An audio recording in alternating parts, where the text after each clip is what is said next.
सच्चिदानंदरूपाय विश्वोत्पत्त्यादिहेतवे तापत्रय विनाशाय श्रीकृष्णाय वयं नुमः। चैतन्यं शाश्वतं शान्तं व्योमातीतं निरञ्जनं नादबिन्दुकलातीतं तस्मै श्रीगुरुवे नमः। सर्वरूपमयी देवी सर्वं देवीमयं जगत् अतोऽहं विश्वरूपा तां नमामि परमेश्वरी। आज हम लोग सुनेंगे मांडूक्य उपनिषद का अलात शांति प्रकरण। अलात शांति प्रकरण कल हम लोगों ने सुना था कि कोई भी जीव उत्पन्न नहीं होता, जीव मात्र एक भ्रामक कल्पना है। अर्थात किसी भी प्रकार से कर्ता भोक्ता उत्पन्न नहीं होता। कर्ता भोक्ता एक भ्रम है। भ्रम से अहंकार अपने को कर्ता मानता है, भोक्ता मानता है। अहंकार ये भ्रम है और उसी से विमोह हो जाता है। अतः स्वभाव से ही यह जन्मा आत्मा का कोई संभव कारण नहीं है और इसका कोई कारण हो भी नहीं सकता। इसलिए किसी जीव की उत्पत्ति भी नहीं होती। इसका तात्पर्य है कि पहले उपाय से बतलाए हुए सत्यों में यही उत्तम सत्य है, जिस सत्स्वरूप ब्रह्म में कोई भी वस्तु अणुमात्र भी नई उत्पन्न नहीं। अलात शांति प्रकरण ओंकार के निर्णय द्वारा आगम प्रकरण में प्रतिज्ञा किए अद्वैत का, जिसे वैतथ्य प्रकरण में बाह्य विषय भेद से मिथ्यात्व द्वारा सिद्ध किया गया और फिर अद्वैत प्रकरण में शास्त्र और युक्तियों से साक्षात निश्चय किया गया। अंत में एतद उत्तमम सत्यम ऐसा कहकर उसका उपसंहार किया गया। वेद के तात्पर्य भूत इस अद्वैत दर्शन के विरोधी द्वैतवादी वैनाशिक बौद्ध आदि हैं, उनके दर्शन परस्पर विरोधी होने के कारण राग द्वेषादि क्लेशों के आश्रय हैं। अतः उनका मिथ्या दर्शनत्व सूचित होता है और राग द्वेषादि क्लेशों का आश्रय न होने के कारण अद्वैत दर्शन ही सम्यक दर्शन है। इस प्रकार उसकी स्तुति की जाती है। अब यहाँ परस्पर विरोधी होने के कारण विस्तार पूर्वक उन द्वैतवादी आज दार्शनिकों के दर्शन का मिथ्या प्रदर्शनत्व प्रदर्शित करके उनके प्रतिषेध द्वारा आविंत न्याय से अद्वैत दर्शन की सिद्धि का उपसंहार करना है। इसीलिए अलात शांति प्रकरण का आरंभ किया गया। उसमें अद्वैत दर्शन संप्रदाय के कर्ता को अद्वैत रूप से ही नमस्कार करने के लिए पहला श्लोक है, क्योंकि शास्त्र के प्रारंभ में आचार्य की पूजा विपरीत अर्थ की सिद्धि करना इष्ट है। नारायण नमस्कार, नारायण को नमस्कार। इन्होंने नारायण किसको माना देखना। ज्ञानेनाकाशकल्पेन धर्मान्यो गगनोपमम् येयाविन्नेन सम्बुद्धः वन्दे द्विपदाम्बरम् ज्ञानेनाकाशकल्पेन धर्मान्यो गगनोपमान् येयाभिन्नेन सम्बुद्धः तं वन्दे द्विपदाम्बरम्। जिसने यानी जिस व्यक्ति ने, जिसने आत्मा से अभिन्न, आत्मा से भिन्न कुछ भी नहीं, जिसने आत्मा से अभिन्न आकाश के सदृश ज्ञान से आकाश सदृश धर्मों को जाना। आकाश सदृश धर्म माने जीव, जिसने जीवों को जाना, जिसने आत्मा से अभिन्न आकाश के सदृश ज्ञान से आकाश के सदृश जीवों को जाना, उस पुरुषोत्तम को नमस्कार करता हूँ। जो आकाश की अपेक्षा कुछ असंपूर्ण हो उसे आकाश कल्प अर्थात आकाश तुल्य कहते हैं। उस आकाश सदृश ज्ञान से किसे आत्मा के धर्मों को, आत्मा का धर्म माने जीव,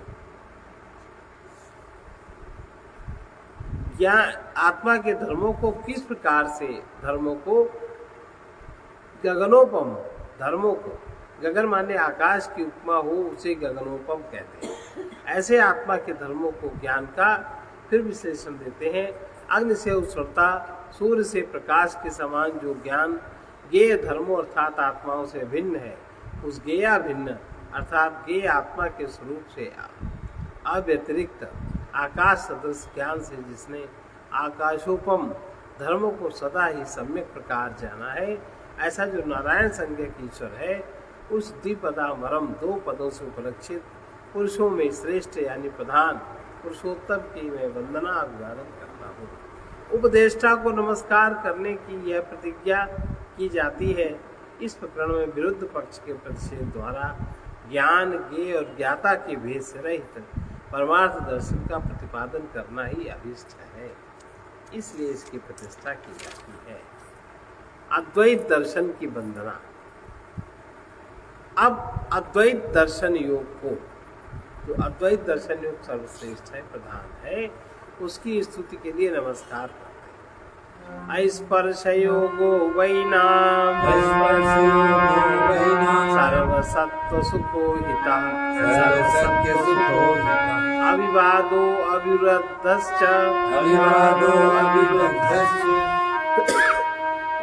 देशितस्तं नमाम्यहम्। स्पर्श योगो वैनाम सर्वसत्व सुखो हितः अविवादो अविरुद्धश्च देशितस्तं नमाम्यहम्। शास्त्रों में जिस संपूर्ण प्राणियों के प्राणी माने कब, जब वो प्राण आत्मा जब प्राण के साथ में आता है, आत्मा जब प्राण में प्रकट होता है, प्राणी अर्थात सत्य माने अंतःकरण, मन बुद्धि चित्त अहंकार, आत्मा जो उसमें प्रकाशित होता है, इसलिए प्राणी संपूर्ण प्राणियों के लिए सुखकर है, हितकारी है, निर्विवाद है और अविरोधी स्पर्श योग का उपदेश किया गया है, उसे मैं नमस्कार करता हूँ। जिस योग का किसी ने कभी यानी स्पर्श यानी संबंध नहीं है, जिस योग का किसी से कभी संबंध नहीं है, उसे अस्पर्श योग कहते हैं। वो ब्रह्म स्वभाव ही है, जो अस्पर्श योग है, ब्रह्म का जो स्वभाव है वही उसे ही अस्पर्श योग कहते हैं, क्योंकि ब्रह्म ने कभी कुछ स्पर्श नहीं किया। वही नाम, इन पदों का नाम यह तात्पर्य है कि वो ब्रह्म वेत्ताओं का अस्पर्श योग इस नाम से प्रसिद्ध है और वो समस्त प्राणियों के लिए सुखकर है। कोई विषय तो अत्यंत सुख साधन विशिष्ट होने पर भी दुख रूप होता है, जैसा कि तप, किंतु ऐसा नहीं है, तो फिर कैसा है? ये सभी प्राणियों के लिए सुखदायक है। इसी प्रकार इस लोक में कोई विषय सामग्री सुखदायक तो होती है, किंतु हितकर नहीं होती, किंतु यह तो सर्वदा अविचल स्वभाव होने के कारण सुखदायक है और हितकर है। यही नहीं, ये अविवाद भी है, इसमें किसी प्रकार का विवाद नहीं है। जिसमें पक्ष प्रतिपक्ष स्वीकार करके विरुद्ध कथन रूप विवाद नहीं होता, उसे अविवाद कहते हैं। ऐसा क्यों है? क्योंकि यह सबसे अविरुद्ध है। ऐसे जिस योग का शास्त्र ने उपदेश किया है, उसे मैं नमस्कार यानी प्रणाम करता हूँ। द्वैतवादियों का पारस्परिक विरोध रहता है। ये द्वैतवादी लोग हैं, इनका एक दूसरे से विरोध रहता है और विरोध ही उसका जीवन है, जो पनपता रहता है। भूतस्य जातिमिच्छन्ति वादिना केचिदेवहि अभूतस्या परे धीरा विवदन्तः परस्परम्। उनमें से जो अद्वैतवादी है, कोई वादी तो सत पदार्थ की उत्पत्ति मानते हैं कि सत पदार्थ भी उत्पन्न होता है, और कोई दूसरे बुद्धिशाली परस्पर विवाद करते हुए असत पदार्थ की उत्पत्ति स्वीकार करते हैं। कोई वादी या सांख्य मतावलंबी संपूर्ण द्वैतवादी नहीं, भूत यानी विद्यमान वस्तु की जाति उत्पत्ति मानते। जो वस्तु विद्यमान है उसकी जाति है, माने उसकी जाति माने उत्पत्ति। और क्योंकि दूसरे जो धीर बुद्धिमान यानी प्राज्ञाभिमानी वैशेषिक न्यायिक लोग अभूत अर्थात अविद्यमान वस्तु का जन्म स्वीकार करते हैं, इसलिए परस्पर विवाद यानी विरुद्ध भाषण करते हुए एक दूसरे को जीतने की इच्छा रखते हैं, यह इसका तात्पर्य है। परस्पर विवाद करके एक दूसरे के पक्ष का खंडन करने वाले उन वादियों द्वारा किस सिद्धांत का प्रकाश किया जाता है? जो एक दूसरे खंडन करते हैं, परस्पर वाद विवाद में उलझे रहते हैं, आखिर को वो किस सिद्धांत को प्रकाशित करते हैं जो इतना उलझाव उत्पन्न करते हैं? उसको बतला रहे हैं। भूतम न जायते किंचिद अभूतम नैव जायते विवदन्तो अद्वयाहेवम् जातिं ख्यापयन्ति किन्हीं का तो मत है कि कोई सद वस्तु उत्पन्न नहीं होती और कोई कहते हैं असद वस्तु का जन्म नहीं होता। इस प्रकार परस्पर वाद विवाद करने वाले ये अद्वैतवादी अजातवाद को प्रकाशित करते हैं। द्वैतवादियों द्वारा प्रदर्शित अजाति का अनुमोदन किस प्रकार? ख्याप्यमानं जातिं ख्याप्यमानामजातिं तैरनुमोहतामहेव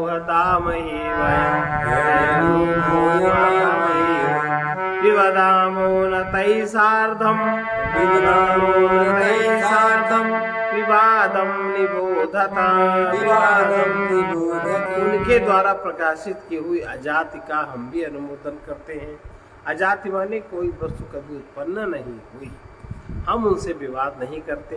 तो फिर तुम निर्विवाद माने परमार्थ दर्शन को अच्छी तरह समझ लो। उनके द्वारा इस प्रकार प्रकाशित की गई अजाति का हम ऐसा हो, इस प्रकार केवल अनुमोदन करते हैं। तात्पर्य है पक्ष प्रतिपक्ष रहकर उनके साथ विवाद नहीं करते, जैसा कि आपस में किया करते हैं। अतः हे शिष्यगण, हमारे द्वारा उपदेश किए हुए उस अविवाद विवाद रहित जो परमार्थ दर्शन को तुम अच्छी तरह समझ लो। जो विवाद रहित परमार्थ दर्शन है, जिसको वेदांत कहते हैं, वो क्या है उसको अच्छी तरह समझ लो। अजातस्यैव धर्मस्य जातिमिच्छन्ति वादिनः अजातो ह्यमृतो धर्मो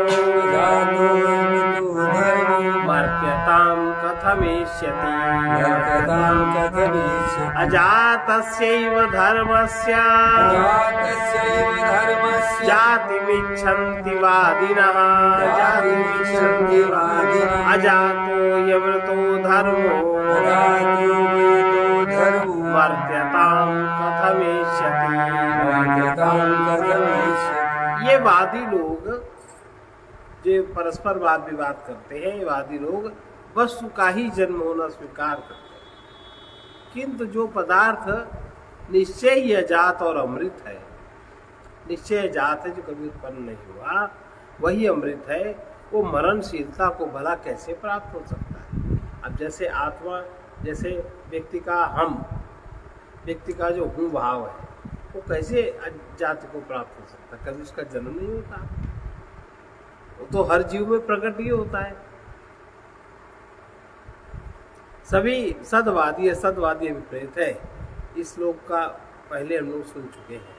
अब स्वभाव विपर्य, स्वभाव में बदलाव या स्वभाव में भ्रम, विपर्य माने भ्रम, स्वभाव में भ्रम असंभव है। जो असली बात है, जैसे जो जीव है, जो जैसे हम लोग हैं, जो प्राणी है, अब जो जिसका जो स्वभाव है, उसमें किसी तरह का भ्रम नहीं हो सकता। वो है सो है, अपने आप भी भ्रमित नहीं होता कोई। न भवत्यमृतम मर्त्यम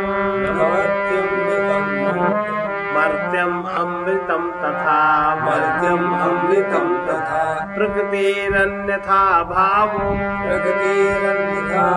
न कथंचित् भविष्यति। न भवत्यमृतम मर्त्यम न मर्त्यम अमृतम तथा प्रकृतिरन्यथा भावो न कथंचित् भविष्यति। मरण रहित वस्तु, जो वस्तु मरण रहित है, वो कभी मरणशील नहीं हो सकती। और मरणशील वस्तु कभी मरणहीन नहीं हो सकती। जिसको मरना है, समाप्त होना, समाप्त होगा ही, क्योंकि किसी के स्वभाव का विपर्य, एक दूसरे के स्वभाव का, किसी के स्वभाव का विपर्य किसी प्रकार होने वाला नहीं है। जिसका जो स्वभाव है वही रहेगा। मरण रहित वस्तु कभी मरणशील नहीं हो सकती और मरणशील वस्तु कभी मरणहीन नहीं हो सकती, क्योंकि किसी के स्वभाव का विपर्य, किसी के स्वभाव का भ्रम किसी प्रकार से होने वाला नहीं है। स्वभावेनामृतो यस्य धर्मो गच्छति मर्त्यताम् कृतकेनामृतस्तस्य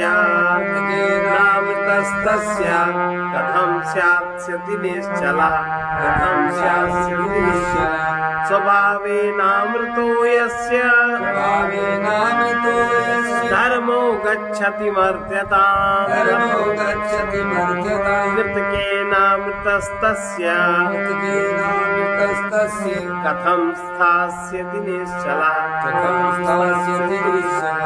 जिसके मत में जो ऐसा मानता है कि स्वभाव से ही मरणहीन धर्म मरणशीलता को प्राप्त हो जाता है, जो ऐसा मानते हैं मरणहीन है तो क्या हुआ, मरेगा तो फिर भी, तो ये स्वभाव से ही मरणहीन धर्म मरणशीलता को प्राप्त हो जाता है। उनके सिद्धांत के अनुसार कृतक माने जन्म होने के कारण वो अमृत पदार्थ चिरस्थायी कैसे रह सकता है? जिसका जन्म हुआ वो चिरस्थायी कैसे रह सकता? नहीं रह सकता। जिसका अर्थ पहले हम लोग सुन चुके हैं। ऐसे 3 श्लोकों का उल्लेख यहाँ विपक्षवादियों के पक्षों के पारस्परिक विरोध से प्रकाशित अजात का अनुमोदन प्रदर्शित करने के लिए किया गया, क्योंकि लौकिक की प्रकृति का भी विपर्य नहीं होता। लोक में भी जल अग्नि नहीं होता, अग्नि का स्वभाव जल नहीं होता, पृथ्वी का स्वभाव आकाश नहीं होता, आकाश का स्वभाव पृथ्वी नहीं होता। आपके शरीर में जो वस्तुएं हैं, बात पित्त नहीं होता, पित्त बात नहीं होता। आपके शरीर में भी जो चीज निश्चित है, अगर उंगली टेढ़ी बनी है तो कोई सीधी नहीं कर सकता। जो चीज जैसी हो गई, जैसा उसको जन्म दे दिया गया, उससे फिर परिवर्तन संभव नहीं, जो कि बड़ा ऊपर कहा जाता है। जैसे आजकल चलते हैं क्या करा लेंगे, वो खाल वाल हटा करके प्लास्टिक सर्जरी करा लेंगे। और जिनकी प्लास्टिक सर्जरी हुई है उनको देखो कहाँ सक्सेसफुल है, कुछ नहीं होता। वही कह रहे हैं कि लौकिकी प्रकृति का भी विपर्य नहीं होता। जो लोक में प्रसिद्ध है उसकी जो प्रकृति है जिस चीज की, उसका भी कभी विपर्य नहीं होता है दूसरे में। फिर जो पारमार्थिकी है, जो परमार्थ, उसका कैसे होगा? किंतु वो तो प्रकृति है क्या? वो तो प्रकृति के पार की चीज है। बता रहे हैं प्रकृति क्या है। वो प्रकृति जो पारमार्थिक प्रकृति है वो है क्या, पारमार्थिक क्या है? संसिद्धि की स्वाभाविकी सहजा अकृता चया प्रकृति ही सेति विज्ञेया स्वभावं न जहातिया। संसिद्धि की स्वाभाविकी सहजा अकृता चया प्रकृति सेति विज्ञेया स्वभावं न जहातिया। जो उत्तम सिद्धि के द्वारा प्राप्त, जो उत्तम सिद्धि के द्वारा प्राप्त स्वभाव सिद्ध, जो स्वभाव से ही सिद्ध है, जो सहज है और अकृता है, जिसने कभी अपने स्वभाव का जो परित्याग नहीं कर, वही प्रकृति। ऐसा जानना चाहिए। अब जो मनुष्य जो प्रकृति लेके पैदा होता है, क्या वो प्रकृति कभी बदल पाता है? जो भी गया सूक्ष्म जैसा उसको मिल गया, और बना तो उसी के गुण कर्म के आधार पे है। उसी के गुण आप उसको संसिद्धि की स्वाभाविकी सहजा अकृता चया सहजा अकृता चया प्रकृति सेति विज्ञेया स्वभावं न जहातिया जो उत्तम सिद्धि द्वारा प्राप्त स्वभाव सिद्धा सहजा और अकृता है, मतलब जिसको किसी ने बनाया नहीं, वो कभी अपने स्वभाव का परित्याग नहीं करती, वही प्रकृति है, ऐसा जानना चाहिए। सम्यक सिद्धि का नाम सम्यक प्रकार से जो सिद्ध है, सम्यक सिद्धि का नाम संसिद्धि कहा जाता है। उससे होने वाली सांसिद्धि कहते हैं। जिस प्रकार की सिद्ध योगियों को अणिमाद ऐश्वर्य की प्राप्ति प्रकृति है, योगियों की उस प्रकृति का भूत भविष्य काल में भी विपर्य नहीं होता, वो जैसी की तैसी रहती है। तथा जो स्वाभाविकी वस्तु के स्वभाव से ही सिद्ध है, वस्तु का स्वभाव है वो सिद्ध, जैसे अग्नि का स्वभाव उष्ण है, वो स्वाभाविक सिद्धि है उसको। जैसे कि अग्नि आदि की उष्णता एवं प्रकाश आदि रूपा जो प्रकृति है, उसका भी कालांतर और देशांतर में कभी व्यभिचार नहीं होता। तथा सहजा अपने साथ उत्पन्न होने वाली, जैसे कि पक्षी आदि की आकाश गमनादि रूपा प्रकृति है।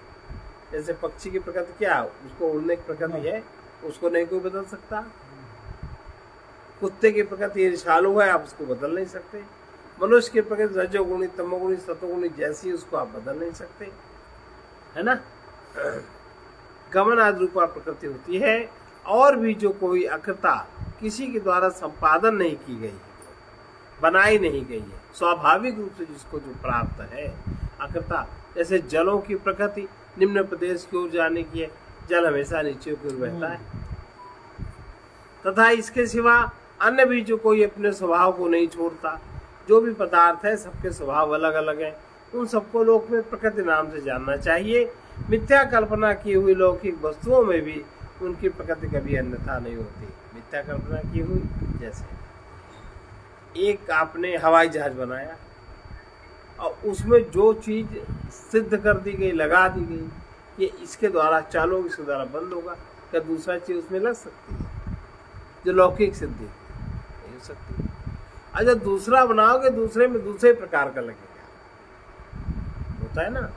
तो ये जो लौकिक सिद्धि भी जो परिकल्पना की हुई होती है, लौकिक वस्तुओं में भी जो उनकी प्रकृति अन्यथा नहीं हो सकती, फिर आज स्वभाव परमार्थ वस्तुओं में उनकी अमृतत्व की जो लक्षणा प्रकृति है, वो अन्यथा वाला कैसे हो सकती है? इसमें तो कहना ही क्या, ये इसका अभिप्राय है। अब जीव का जरा मरण मानने में दोष है।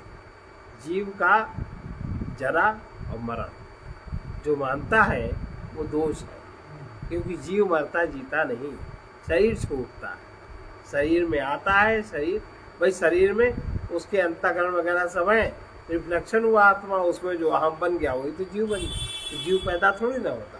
तो जो लोग जीव को जरा मरण वाला मानते हैं, मरने जीने वाला मानते हैं, वो लोग दोष, उनकी दृष्टि में दोष है। वादी लोग जिसके अनन्य स्वभाव की कल्पना करते हैं, उस प्रकृति का विषय क्या है? जो अनन्य स्वभाव, उससे अन्य नहीं हो सकता, और उनकी कल्पना में क्या दोष है, इसको बता रहे। जरा मरण निर्मुक्ता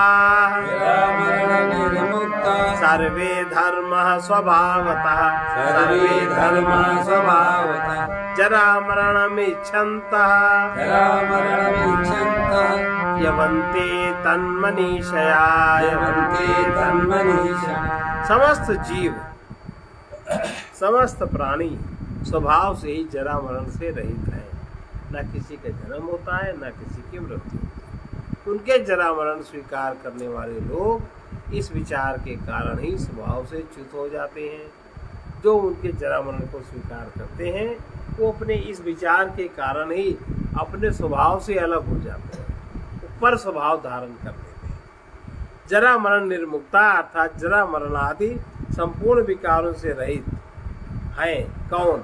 संपूर्ण धर्म अर्थात समस्त जीव। धर्म का जब प्रयोग आवे, धर्म माने जीवात्मा, क्योंकि जीव का धर्म कभी छूटता नहीं। संपूर्ण धर्म अर्थात समस्त जीवात्मा स्वभावता यानी प्रकृति से ही जरा जन्म मरण रहित। ऐसे स्वभाव वाले होने पर भी जरा मरण के इच्छुक के समान इच्छा करने वाले अर्थात रज्जु में सर्प की भांति आत्मा में जरा मरण की कल्पना करने वाले जीव उसकी मनीषा जरा मरण की चिंता से अर्थात उस भाव से भावित होने के दोषवश अपने स्वभाव से विचलित हो जाते। ये जो सांख्य मत है इस पर वैशेषिक दर्शन आपत्ति करता है कि तुम्हारी बात ठीक नहीं है। सजातिवादी सांख्य मतावलंबियों का कथन किस प्रकार, ये सांख्य मत की बात है, ये कथन असंगत है। इस पर जो वैशेषिक मत वाले हैं वो अपना तर्क क्या देते हैं। कारणम यस्य वै कार्य कारणम तस्य जायते जायमानं कथम अजम भिन्नं नित्यं कथम च तत्। जिस सांख्य मतावलंबी के मत में कारण ही कार्य है, कारण है, कारण ही कार्य कैसे? कारण में जब कुछ समय और साधन जुटेगा तब तो कार्य बनेगा, तुरंत तो कारण कार्य नहीं है। ये लोग कहते हैं कारण ही कार्य है। उसके सिद्धांत के अनुसार कारण ही उत्पन्न होता है, किंतु जबकि वो जन्म लेने वाला है तो वो अजन्मा कैसे हो सकता है? और भिन्न माने विदीर्ण होने पर वो नित्य कैसे हो सकता है? वो टूट गया तो वो नित्य नहीं हो सकता। कारणाद्यनन्त्यत्वमतः कार्यम् अजं यदि जायमानादि वै कार्यात् कारणं ते कथं ध्रुवम्। यदि कारण से कार्य की अभिन्नता है, कारण कार्य दोनों भिन्न नहीं है, एक है, तब तो तुम्हारे मत में कार्य भी अजन्मा है, जो कार्य हुआ उसका जन्म न मानो। और यदि ऐसी बात है तो उत्पन्न होने वाले कार्य से अभिन्न होने पर कारण किस प्रकार निश्चल रह सकता है? निश्चल नहीं, वो भी चलायमान हो जाएगा। ये उनकी बातें इन्होंने गलत साबित कर दी। यदि तुम्हें अजन्मा कारण से कार्य की अनन्यता ही इष्ट है तो तुम्हारे मत में बात सिद्ध होती है कार्य भी जन्मा है, किंतु कार्य है और जन्मा है, यह तुम्हारे कथन में दूसरा विरोध है। इसके सिवा कार्य और कारण की अनन्यता होने पर उत्पत्तिशील कार्य से अभिन्न उसका कारण नित्य और निश्चल कैसे रह सकता है? ऐसा कभी नहीं हो सकता कि मुर्गी का एक अंश तो पकाया जाए और दूसरा संतान उत्पत्ति के योग्य बना रहे। मुर्गी का क्या उदाहरण दिया, इसका मतलब तब भी मुर्गी पकाई जाती थी है? मुर्गी का एक अंश तो पका दिया जाए और दूसरा वो अंडे को जन्म देने योग्य बना रहे। क्या उदाहरण दिया। इसके सिवा और भी बता रहे हैं। और क्या कह रहे हैं वैशेषिक वाले? अजाद वै जायते यस्य द्रष्टास्तस्य नास्ति वै द्रष्टास्तस्य नास्ति वै जाता च जायमानस्य न व्यवस्था प्रसज्यते न व्यवस्था। जिसके मत में अजन्मा वस्तु से ही किसी कार्य की उत्पत्ति होती, जो वस्तु अजन्मी है उससे ही किसी कार्य की उत्पत्ति होती है, उसके पास निश्चय ही उसका अपना कोई दृष्टांत नहीं होगा। और यदि जात पदार्थ से ही कार्य की उत्पत्ति मानी जाए तो अनवस्था दोष उपस्थित हो जाता है। जात पदार्थ से भी कोई वस्तु उपस्थित मान लेते हैं तो भी अनवस्था दोष उपस्थित होता है। आगे जिस अवस्था में इसकी दृष्टि में सब आत्मा ही हो गया, इस श्रुति से जो परमार्था द्वैत का भाव हो गया, उसी को आश्रित करके कह रहे हैं हेतोरादि फलम मेषाम् आदिर्हेतु फलस्य च हेतु फलस्य च अनादि कथं तैरुपवर्ण्यते कथं तैरुपवर्ण्यते। जिनके मत में हेतु का कारण फल है और फल का कारण हेतु है, वे हेतु और फल के अनादित्व का प्रतिपादन कैसे कर सकते हैं?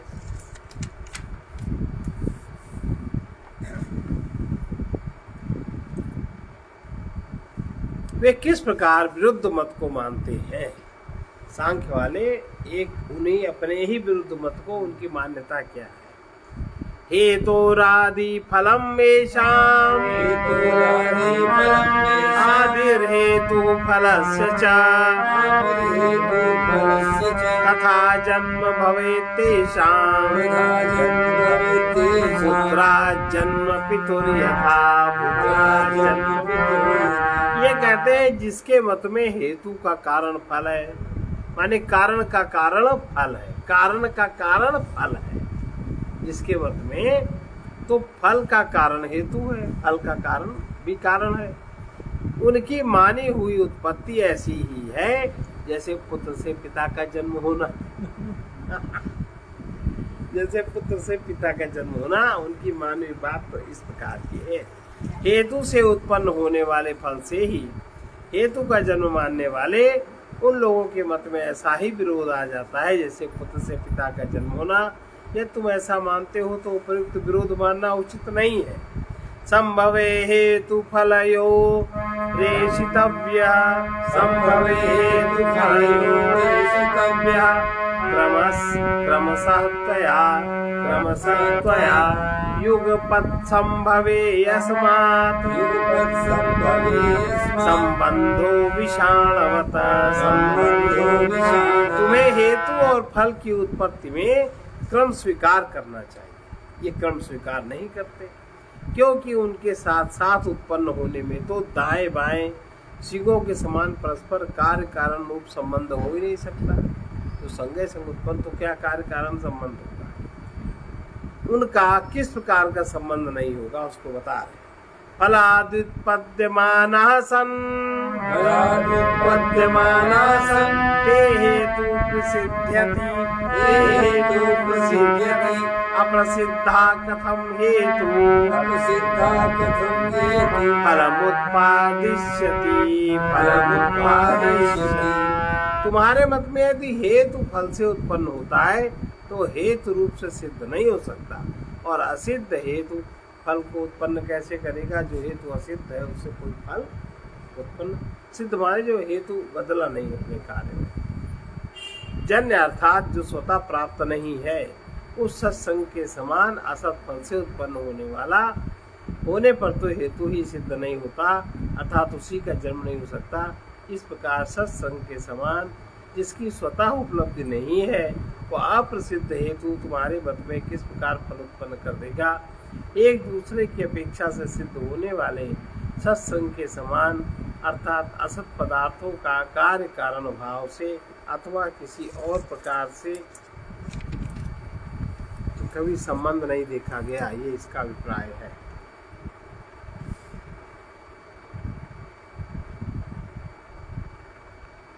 यदि हेतु फलात् सिद्धि फल सिद्धिश्च हेतुता कतरत् पूर्व निष्पन्नम् यस्य सिद्धिरपेक्षया।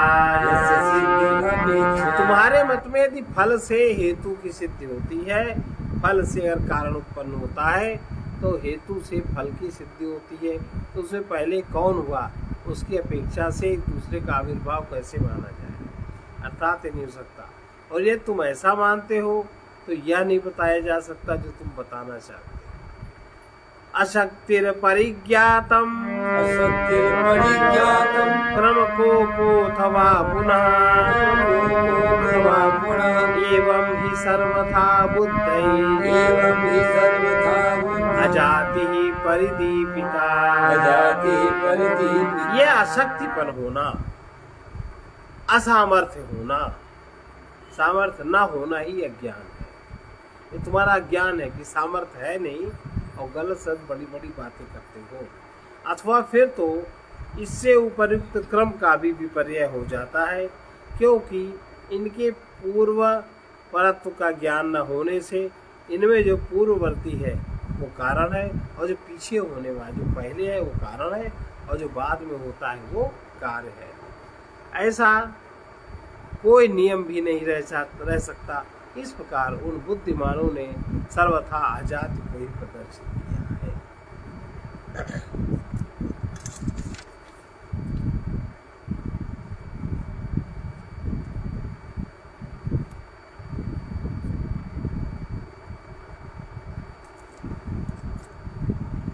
तो फिर इन्होंने क्या माना? हम तो बीज और अंकुर के समान केवल उसका कार्य कारण भाव मानते हैं। सिद्धांतवादी कहते हैं इस पर हमें ये कहना है। अब हमारी बात भी आप सुनिए जो आप मानते हैं। बीजांकुराख्यो दृष्टान्तः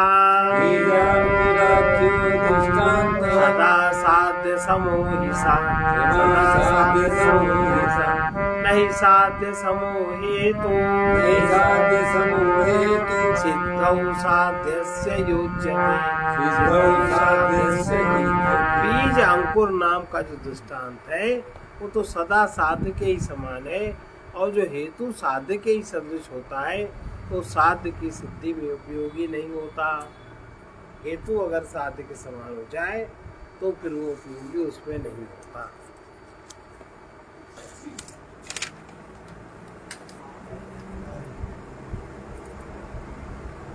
पंडितों ने अजातिवाद को ही किस प्रकार प्रकाशित किया है इस पर बता पूर्वा परा परिज्ञानम अजाते परिदीपकम जायमानादि वै धर्मा कथम पूर्वम न गृह्यते। हेतु और फल के पौर्वा परे का जो अज्ञान है वो अनुत्पत्ति का ही प्रकाशक है, क्योंकि यदि कार्य सचमुच उत्पन्न हुआ होता तो उसमें कारण क्यों न ग्रहण किया जाता। ये जो हेतु और फल के पौर्वापरे का ज्ञान है यह जाति का ही परिदीपक अर्थात ज्ञापक है। यदि कार्य उत्पन्न होता तो ग्रहण किया जाता, और जो उससे पूर्ववर्ती कारण क्यों नहीं ग्रहण किया जाता। उत्पन्न होने वाली वस्तु को ग्रहण करने वाले पुरुष द्वारा उसकी उत्पत्ति का कारण भी अवश्य ही ग्रहण किया जाना चाहिए, क्योंकि जन्य और जनक पदार्थों का संबंध अनिवार्य है। इसलिए तात्पर्य यह है कि यह अजाति का ही प्रकाशक है। सत असतवादियों की अनुपपत्ति, जो सत असतवादी है ये अनुपपत्ति का सिद्धांत बतलाते हैं। क्या बतलाते हैं? स्वतो वा परतो वापि किंचिद वस्तु जायते सत असत सद्वापि न किंचिद वस्तु जायते। स्वतः अथवा परतः किसी भी प्रकार कोई भी वस्तु कभी उत्पन्न नहीं होती, क्योंकि सत असत ऐसी कोई भी वस्तु उत्पन्न नहीं। अजीब बातें करते हैं।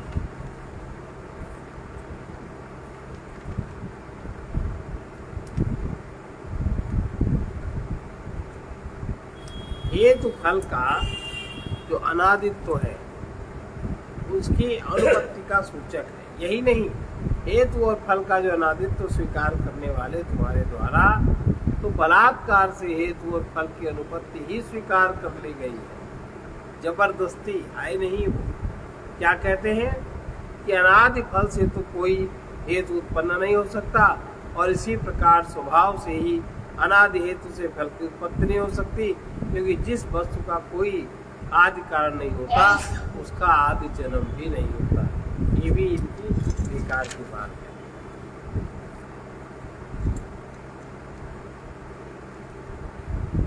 पूर्वोक्त अर्थ को पुष्ट करने की इच्छा से फिर दोष प्रदर्शित करते हैं। क्या दोष प्रदर्शित करते हैं? प्रज्ञप्ते सनिमित्तत्वम् अन्यथा द्वयनाशतः संक्लेशयोपलब्धेश्च परतंत्रास्थिता मता। प्रज्ञप्ति माने शब्द स्पर्श आदि ज्ञान को सनिमित्त बाह्य विषय युक्त मानना चाहिए, नहीं तो शब्द स्पर्श आदि द्वैत का नाश हो जाएगा। इसके सिवा अग्निदाह आदि क्लेश की उपलब्धि से भी अन्य मतावलंबियों के द्वारा शास्त्र द्वारा प्रतिपादित द्वैत की सत्ता मानी गई है।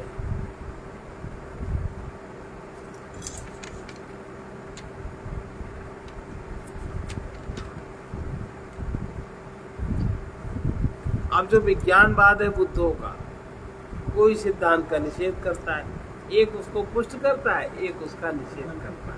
अन्य मतावलंबियों में ये बड़े मजे की बात है।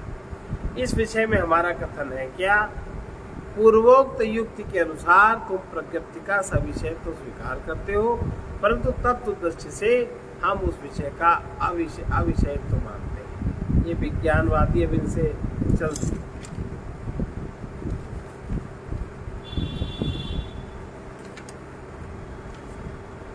क्योंकि बाह्य विषय है ही नहीं। अभी क्या कह रहे हैं, आत्मा के अतिरिक्त किसी बाह्य पदार्थ की उपलब्धि नहीं होती। उन्मत्त पुरुष को दिखाई देने वाली वस्तु उन्माद शून्य मनुष्य को भी यथार्थ नहीं जान पड़ती। जो उन्माद शून्य मनुष्य है उसको उन्मत्त पुरुष को दिखाई देने वाली वस्तु उन्माद शून्य मनुष्य भी यथार्थ नहीं जान पड़ती। इस कथन से द्वैत दर्शन और क्लेश की उपलब्धि दोनों का ही निराकरण किया गया है, क्योंकि बाह्य विषय है ही नहीं। इसलिए क्या कह रहे हैं, भ्रांति दृष्टि के विषय होने के कारण इन निमित्तों का अनिमित्तत्व है, क्योंकि उसका अभाव होने पर उसकी भी उपलब्धि नहीं होती। सोए हुए समाधिस्थ और मुक्त पुरुषों को उनकी भ्रांति दृष्टि का अभाव हो जाने पर आत्मा के अतिरिक्त किसी बाह्य पदार्थ की उपलब्धि नहीं होती। उन्मत्त पुरुष को दिखाई देने वाली वस्तु उन्माद शून्य मनुष्य को भी यथार्थ नहीं जान पड़ती। इस कथन से द्वैत दर्शन और क्लेश की उपलब्धि दोनों का निराकरण हो जाता है, क्योंकि विषय बाह्य है ही नहीं।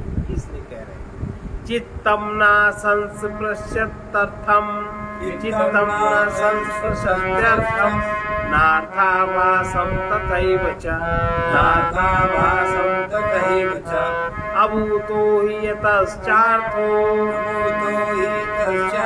नार्थाभासस्तथा पृथक्। चित्त, जो चित्त है, चित्त कभी किसी पदार्थ का स्पर्श नहीं करता। स्पर्श तो इंद्रियां करती है, ज्ञान इंद्रियां, चित्त नहीं करता। चित्त कभी किसी पदार्थ का स्पर्श नहीं करता, और इसी प्रकार न किसी अर्थाभास का ही ग्रहण करता है। जो अर्थ का आभास हो रहा है पर अर्थ नहीं है, तो चित्त की क्या प्रकृति है, जो इसका अर्थ है वो उसी को ग्रहण करेगा।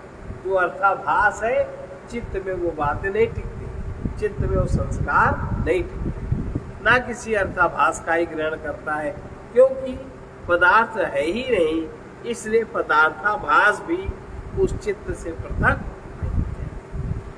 चित्त होने के कारण ही स्वप्न चित्त के समान बाह्य आलम्बन के विषयभूत किसी पदार्थ को स्पर्श नहीं करता, और न अर्थाभास को कोई ग्रहण करता है, क्योंकि उपयुक्त हेतु से ही स्वप्नगत पदार्थों के समान जागृत अवस्था में भी शब्द आदि बाह्य पदार्थ है ही नहीं, और न चित्त। अब शब्द आदि बाह्य पदार्थ माने जीव जिस प्रकार से अनुभव करता वो तो नहीं है दूसरा रूप, और जीव दूसरे रूप से उसको ग्रहण करता है। इसे बता रहे हैं नहीं। और न चित्त से ही पृथक अर्थाभास है। घटादि पदार्थों के समान चित्त ही भासता है, जैसा कि वो स्वप्न में भासता है। घटादि के न होने पर भी चित्त को घटादि की प्रतीति होना, ये तो विपरीत ज्ञान है। ऐसी अवस्था में सम्यक ज्ञान कब होगा ये बतलाना चाहिए। सम्यक ज्ञान कब होगा इसको बतलाना। निमित्तम न सदा चित्तम संस्पृश्यत्वध्ववसुत्रिषु संस्पृश्यत्वध्ववसुत्रिषु अनिमित्तो विपर्यासः कथं तस्य भविष्यति। भूत भविष्य और वर्तमान तीनों अवस्थाओं में चित्त कभी किसी विषय को स्पर्श नहीं करता, और उसे बिना निमित्त के ही विपरीत ज्ञान कैसे हो सकता। जब तक तो कोई निमित्त सामने नहीं है, विपरीत ज्ञान चित्त को नहीं होता। अतीत, अनागत और वर्तमान इन तीनों अवस्थाओं में चित्त कभी निमित्त यानी विषय को स्पर्श नहीं करता। यदि वो कभी उसे स्पर्श करता तो अविपर्यास अर्थात परमार्थ है, ऐसा माना जाता है। अतः उसकी अपेक्षा से ही घट के न होने पर भी घट की प्रतीति होना विपर्यास कहलाता है।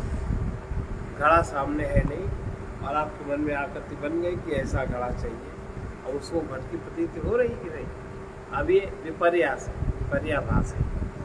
घट के ना होने पर भी घट का प्रतीत होना विपर्यास कहलाता है।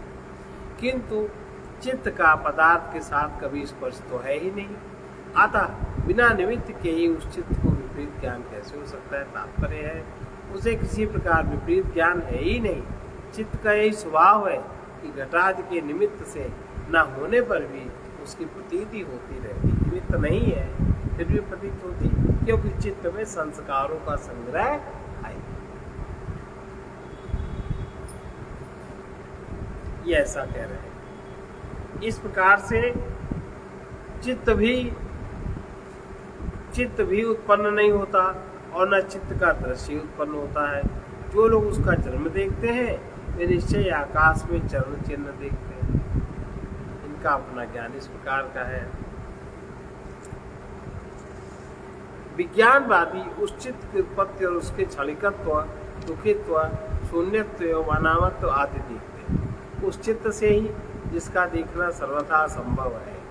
ऐसे चित्त के स्वरूप को देखने वाले निश्चय ही आकाश में पक्षी के चरण देखते हैं। अतः तात्पर्य है वे अन्य द्वैतवादियों की अपेक्षा अधिक साहसी हैं, और जो शून्यवादी सबकी शून्यता देखते हुए अपने दर्शन की शून्यता की प्रतिज्ञा करते हैं, वे उनसे भी बढ़कर साहसी हैं।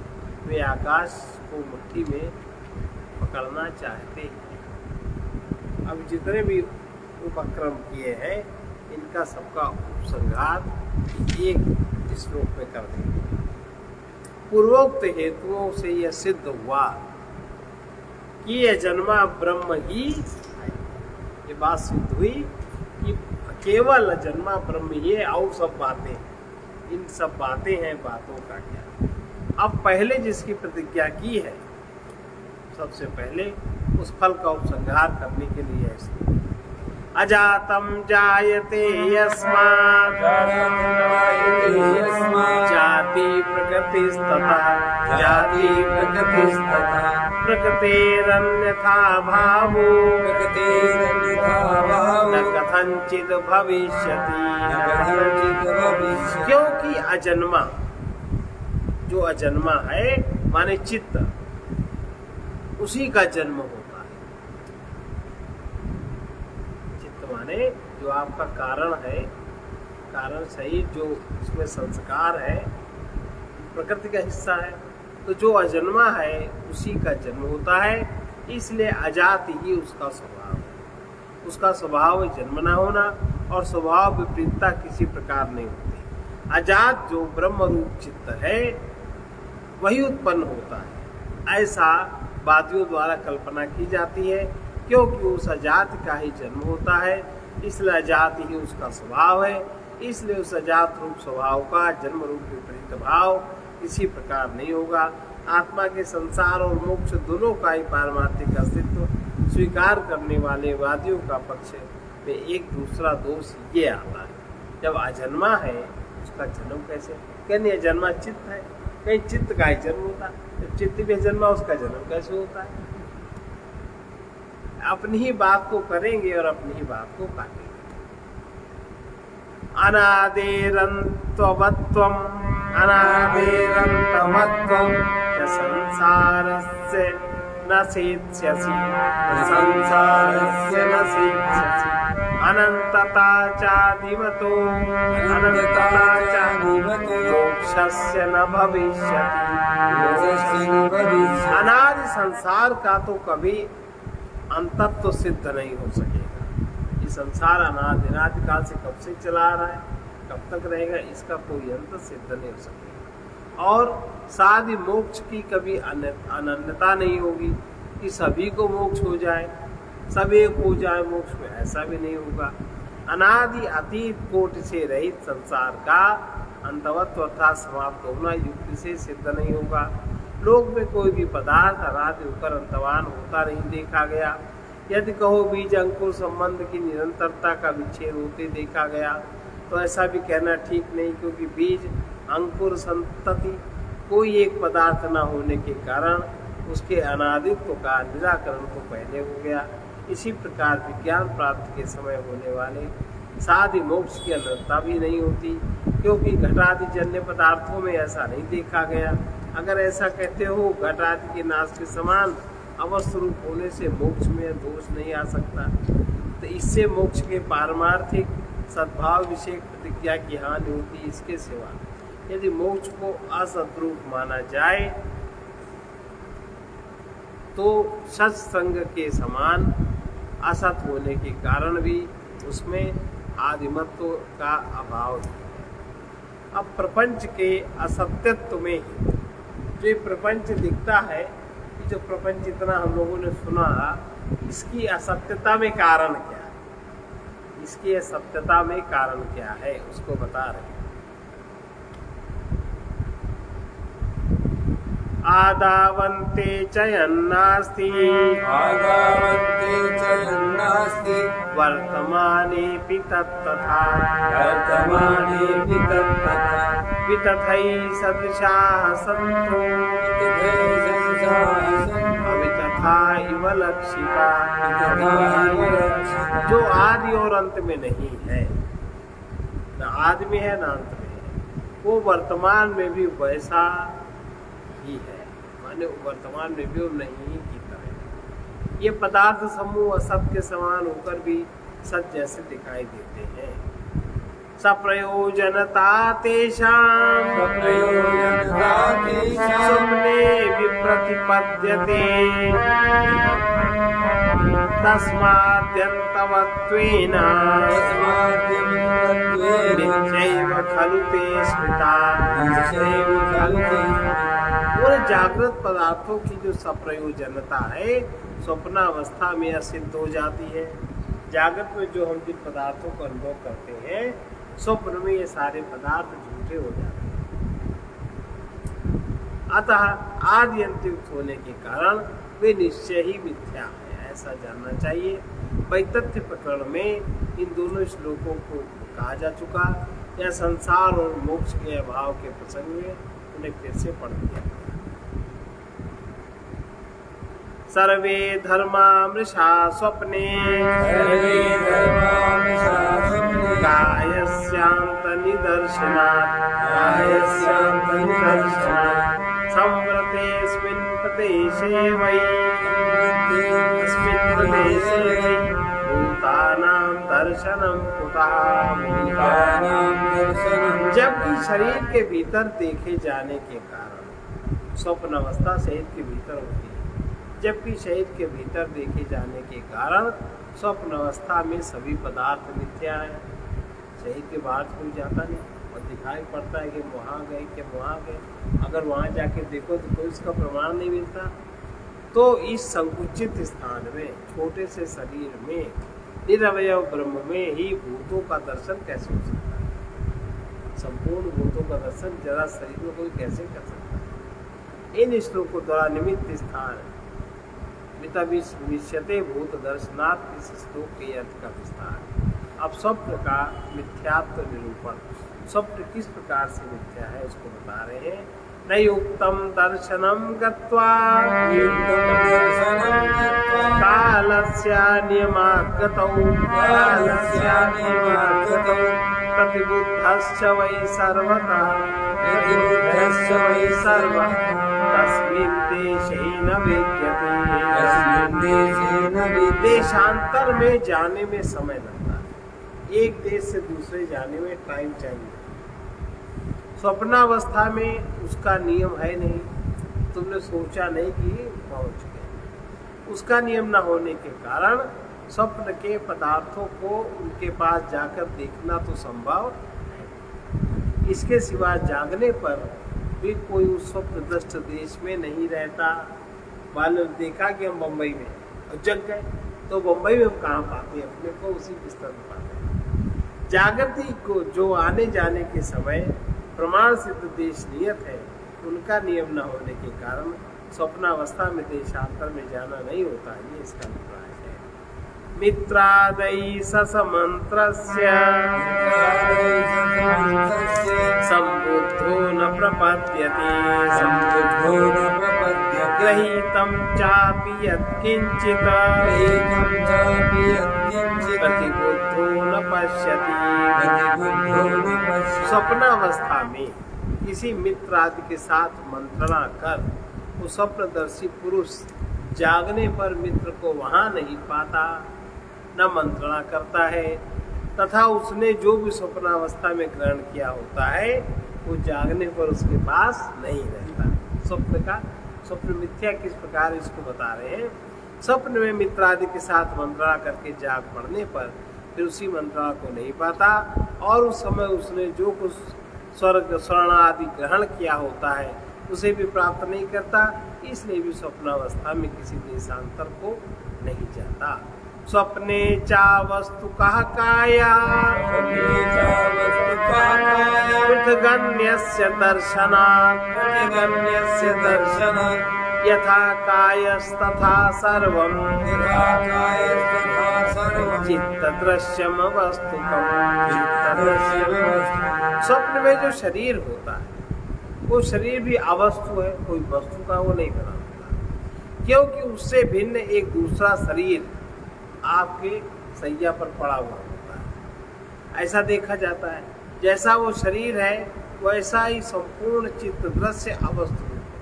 स्वप्न में वैसा ही शरीर होता है जैसा शरीर तुम्हारा यहाँ पड़ा, तो स्वप्न में वैसा ही देखना माने वो अवस्तु है। स्वप्न में घूमता हुआ जो शरीर देखा जाता है वो अवस्तु है, कोई वस्तु नहीं है, क्योंकि वो स्वप्न देह प्रदेश में शरीर से भिन्न एक और शरीर सैया पर पड़ा हुआ देखा जाता है। जिस प्रकार स्वप्न में दिखाई देने वाला शरीर असत है, उसी प्रकार जागृत अवस्था में सारा चित्त दृश्य केवल चित्त का ही दृश्य होने के कारण असत है। ये इसका तात्पर्य है। प्रकृत अर्थ यह हुआ स्वप्न के समान होने के कारण जागृत अवस्था भी असत है। अब जागृत पदार्थों की असत्ता इसलिए भी स्वप्न और जागृत का कार्य कारणत्व व्यवहारिक संबंध है, यह मुक्त।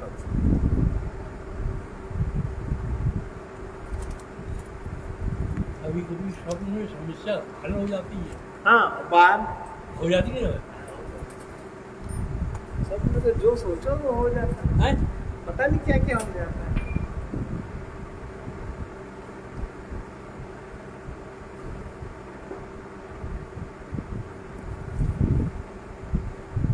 व्यर्थ जीवन न जाए सजग रहना, व्यर्थ जीवन न जाए सजग रहना।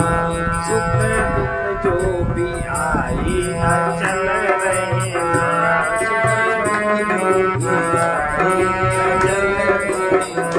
जहाँ तक हो सके तुम पुण्य दान करते रहो, जहाँ तक हो सके तुम पुण्य दान करते रहो। गुमान छोड़ कर पुण्यों का मान करते रहो। मान छोड़ कर पुण्यों का मान करते रहो। प्रेम के देव से ईश्वर का ध्यान करते रहो।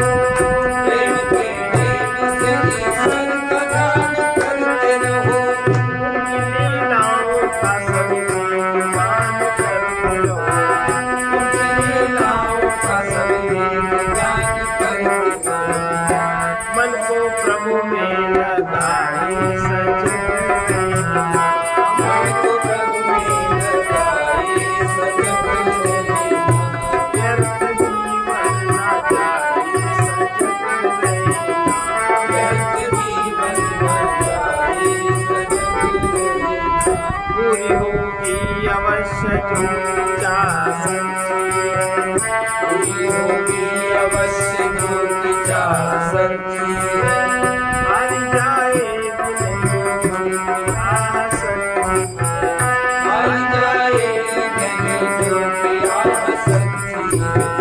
सच प्रेमी बनो बस ये सलाह सच्ची है। सच प्रेमी बनो बस ये सलाह सच्ची है। समझ लो तुम ये तो राह सच्ची है। समझ लो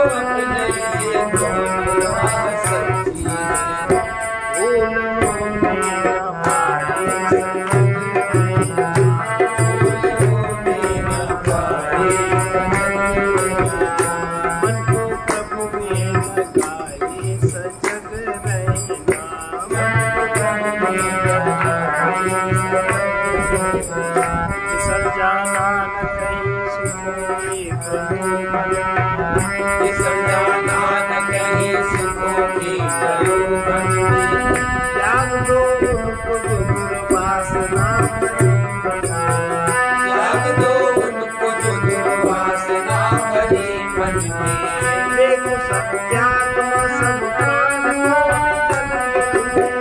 देखो सत्यात्मा सब प्राणियों के जन जन में कहिया सत्य न होना यहाँ तन में कहिया सत्य न होना यहाँ तन में ज्ञान ज्योति जगाए ज्ञान ज्योति जगाए सजग रहिया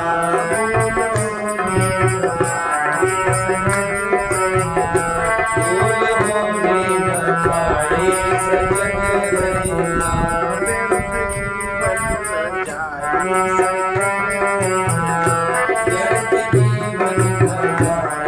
सजग रहिया सदा सम रह के संसार देखते जाना सदा सम रह के संसार देखते जाना प्यार हो या कि तिरस्कार देखते जाना प्यार हो या कि तिरस्कार देखते जाना झूठ है जगत का व्यवहार देखते जाना झूठ है जगत का व्यवहार देखते जाना अपना जैसे भी हो उद्धार देखते जाना अपना कैसे भी हो उद्धार देखते जाना पथिक जो कुछ भी आए सजग पथिक जो कुछ भी आए सजग रहिया व्यर्थ जीवन न जाए सजग व्यर्थ जीवन न जाए सजग रहिया भोगों के लिए पशुता सजग रहती है, मान तथा धन के लिए असुरता सजग रहती है, धर्म तथा साधना के लिए मानवता सजग रहती है। सजग रहने के लिए बुद्धियोगी होकर परिणाम को देखते रहो, ज्ञान स्वरूप गुरु का आश्रय सदा लिए रहो।